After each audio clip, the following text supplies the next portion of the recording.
Hello, welcome to my channel technology. दोस्तों, आज हम एनसीईआरटी विज्ञान 10 की पार्ट अध्याय 7 के जो इम्पोर्टेंट क्वेश्चन है उसको देखेंगे। हम जीव जनन कैसे करते हैं, ठीक है। हाउ डू ऑर्गेनिज्म और रिप्रोडक्शन, ठीक है, रिप्रोड्यूस, इस तरह से हम देखेंगे इनके इम्पोर्टेंट क्वेश्चन। आपको इन इम्पोर्टेंट क्वेश्चन पर ही फोकस करना दोस्तों, जो बोर्ड परीक्षा में पूछे जाते हैं। सबसे पहले तो दोस्तों आप जनन देख लेना, जनन किसे कहते हैं जानोगे तभी तो समझ में आएगा। जनन के प्रकार भी देख लेना, 2 प्रकार से होता है, लैंगिक और अलैंगिक, सेक्सुअल और बाइसेक्सुअल, इस तरह से जनन होता है, ठीक है दोस्तों।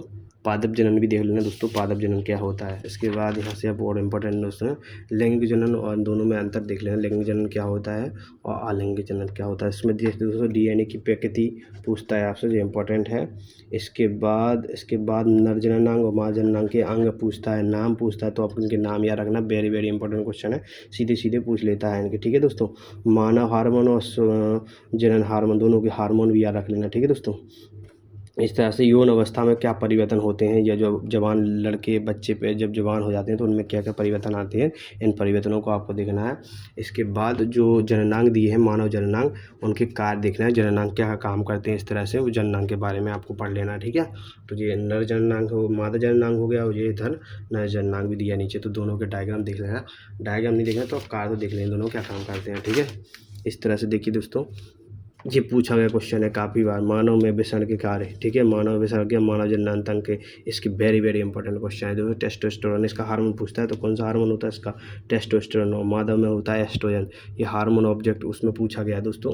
आपसे ऑब्जेक्टिव पूछा जाता है कि मानव जनन हार्मोन कौन सा होता है, ऋतुचक्र क्या होता है, ये इंपॉर्टेंट क्वेश्चन है, इसको भी आपको याद रखना है, ठीक है दोस्तों। काफ़ी इंपॉर्टेंट क्वेश्चन पूछा गया है। इसके बाद और आपको आगे बढ़ना है दोस्तों। इसके बाद एक क्वेश्चन आता है प्लेसेंटा, प्लेसेंटा के कार्य आपको पढ़ना ही है, इंपॉर्टेंट क्वेश्चन है, ठीक है दोस्तों। प्लेसेंटा का इंपॉर्टेंट क्वेश्चन है, आता ही है यहाँ से। इसके बाद स्वपरागण किसे कहते हैं, स्वपरागण आपको ध्यान रखना है, स्वपरागण किसे कहते हैं, स्वपरागण या फिर परागण किसे कहते हैं, परागण के कितने प्रकार का परागण होता है, ये आपको याद रखना है। स्वपरागण और परपरागण, ये वाला दोस्तों, स्वपरागण और परपरागण में अंतर याद रखना है, ठीक है दोस्तों। उभयलिंगी क्या है, उभयलिंगी, ठीक है दोस्तों। इस तरह से आपको देखना है।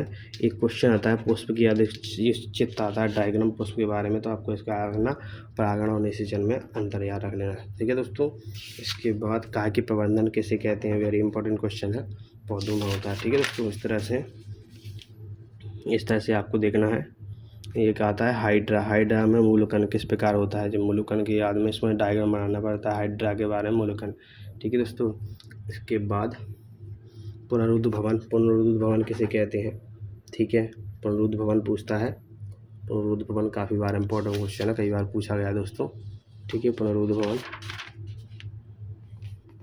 खंडन और द्विखंडन में अंतर, खंडन और द्विखंडन में अंतर, इस तरह से क्वेश्चन आते हैं दोस्तों, ये काफ़ी इंपॉर्टेंट क्वेश्चन है, ठीक है दोस्तों। अगर वीडियो अच्छा लगे तो वीडियो को लाइक शेयर जरूर करें दोस्तों, अपने दोस्तों को वीडियो को भेज दें ताकि उनको भी हेल्प और मदद हो जाए। Thank you.